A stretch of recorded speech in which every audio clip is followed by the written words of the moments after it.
Channel. In this video we're going to discuss the most important events that took place during the previous 12 hours. We have lots of very interesting updates, so let's start.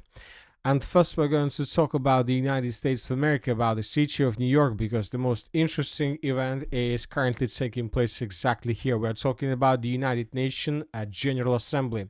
We have lots of icons added to the map where we can see and read a lot of statements made by different countries, by different leaders about Russia, about Ukraine, about Europe, about migrants, about problems and so on. But this video we're going to talk just about the statements and things that are related to the Russian-Ukrainian war.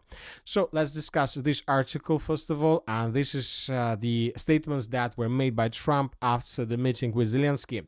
Trump's statements at the meeting with Zelensky at the United Nations Organization. NATO countries should shoot down Russian planes that violate their airspace. Whether U.S. support for a NATO country that shot down a Russian plane will depend on the circumstances. It looks like this war won't end for a long time. In about a month, I'll tell you whether I still trust Putin or not. The Russian economy is in a terrible shape right now. It's collapsing. The Ukraine army is doing a good job of stopping this large Russian army.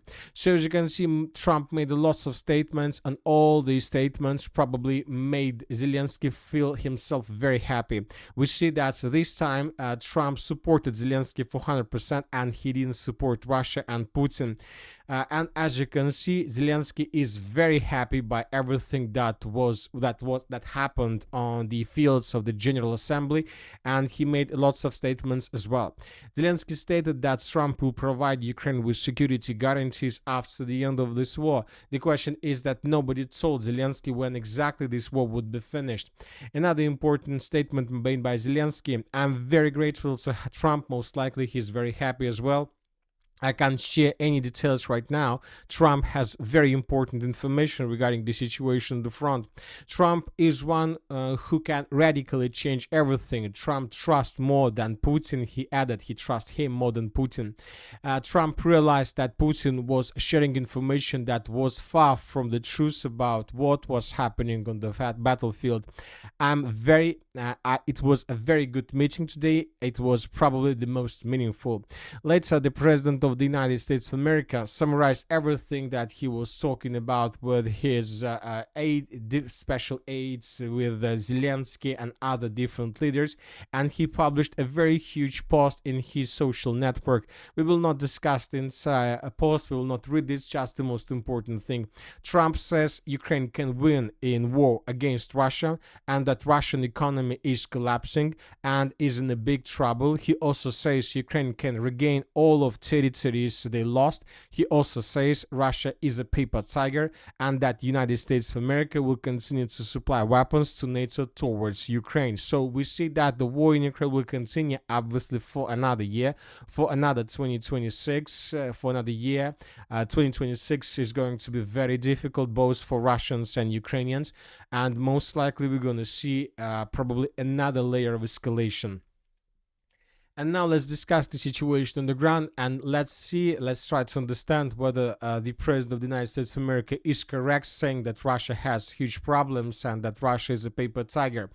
And when talking about the situation on the ground, I'm not sure that Russia is a paper tiger, tiger, because if Russia is a paper tiger and Russia is advancing along the line of combat contact, so how can we call the armed force of Ukraine in this case? Anyway, let's start, and first let's talk about the Zaporozhye direction. During the previous 24 hours, additional changes on the ground were recorded. According to information we have, the armed forces of the Russian Federation improved their positions in the city of Stepnogorsk. This video was published by Ukrainian resources, and here we can see how Ukrainians were, first of all, they discovered the redeployments and the movements of the Russian units along the main street of the city of Stepnogorsk, and then Ukrainians began attacking Russians with FPV drones. This episode took place exactly in this area, and this video confirms that Russians, as a result of offensive operation, most likely managed to establish almost complete control over the southern part of the city. The Russians continue advancing, and as we can see, the Russians are trying to cut the city of Stepnogorsk in two. They want to cut the eastern part of the city of Stepnogorsk from the southeastern part of the settlement of Primorska. They tried to cut the city along M18 road, not the city, but this area along M18 road, and then to handle with every single direction separately. So the Russians continue advancing, and the Russians are about to take the village, the city of Stepnogorsk, under complete control. Furthermore, this information was confirmed by pro-Ukraine resources. The pro-Ukrainian resources reported that the activity of the assault operations of the Russian armed forces in the Plavny Primorsko-Stepnogorsk area has not decreased for a long time. Despite the large number of losses, the Russian armed forces have an advantage in infantry, which is evident in this section. So, as for now, there are still lots of job to do for the armed forces of the Russian Federation, but it seems that the Russians and Ukrainians have already passed the turning point in the battle for the area. Now let's move further. Let's discuss the situation in the eastern Zaporozhye direction. Despite the fact that Ukrainians redeployed additional reinforcements and reserves in this area with the purpose to stabilize the situation, we see that Ukrainians still haven't managed to do this. The Russians continue offensive, and during the previous 24 hours, additional changes were recorded. For example, this is the situation by the end of the 22nd of September. By the end of the 23rd of September, the Russians improved their positions around Berezova, and by the beginning of the 24th of September, the Russians improved their positions in the pocket between the village of Berezova and Sosnovka. It obviously Russians will try to take this pocket under complete control and to force Ukrainians to fall back from this dense network of the fortifications. Furthermore, the Russians continue their offensive operation to the west of the settlement of Kalinovskaya. All these reports and all these updates were confirmed by neutral mappers. Furthermore, we got two important videos. The first one is coming from the western part of the village of Kalinovska. This one. Here we can see how Russian Dragon drone was attacking positions of the armored forces of Ukraine along this tree line, trying to destroy and to damage Ukrainian positions, and the most important, to destroy Ukrainian some small ammo depots or warehouses, some arms in this area, so to make Ukrainians without weapon and to force them to fall back. So this Dragon drone attack took place exactly along this tree line, and this means that most likely the Russians will continue offensive here.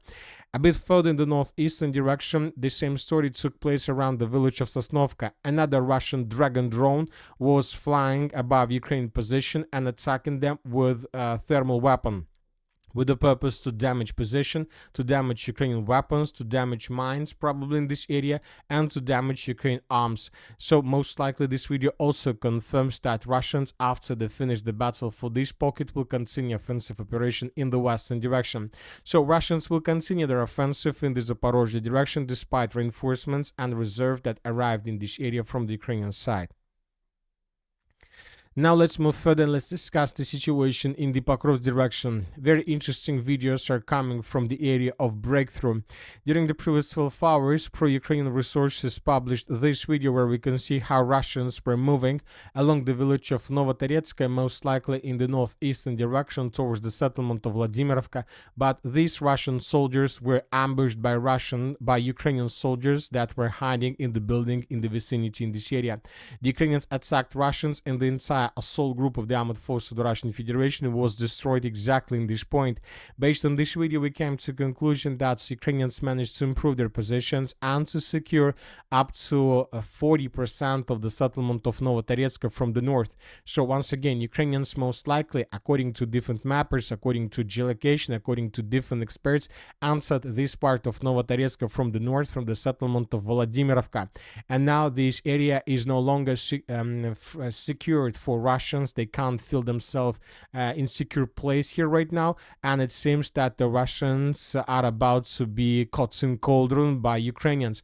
If you remember, just yesterday, the day before yesterday, several neutral mappers reported that Ukrainians improved their positions to the west of the village of Boykovka. Now we have video confirmation that Ukrainians improved their positions to the east of Boykovka, and currently the corridor for the armored forces of the Russian Federation, let's say between eastern and the western flanks, is less than 2 kilometers. But at the same time, we see that there is a very powerful stronghold created by Ukrainians, but now under control of the armed forces of the Russian Federation. We're talking about this stronghold. This area is under complete Russian control, and this is the base, or this is not just the base, this is the most important stronghold right now, because if Russians lose control over the stronghold, the Russians who are currently located further to the north around the villages of Zapovedna, Mayak, Kucherov, Kiselev Yar, Veselый, Zolotoy Kolodец would be caught by Ukrainians in cauldron without any chances for evacuation. So the situation is very critical, as we can see, for the armed force of the Russian Federation, and it seems that this is a first critical situation probably since the beginning of the Ukrainian Suja adventure. So let's wait and see what is going to be next, because if Russians can't stabilize the situation, then the situation will worsen. Now let's move further and let's discuss the situation in the area of the city of Konstantinovka, where Russians began their final offensive operation towards the Kliban-Bytskaya water reservoir. In this video, for example, we can see how Russians were attacking positions of the armed forces of Ukraine on the territory of the city of Konstantinovka. Several temporary deployment points were discovered and destroyed. The most important updates are coming from the settlement of Kliban-Byk. The Russians managed to recapture some positions in the southern part and to secure the village of Katerinovka, and the Russians, as you can see, managed to take under complete control this stronghold that is located on the Ukrainian side of the river of Kryvyi Donets.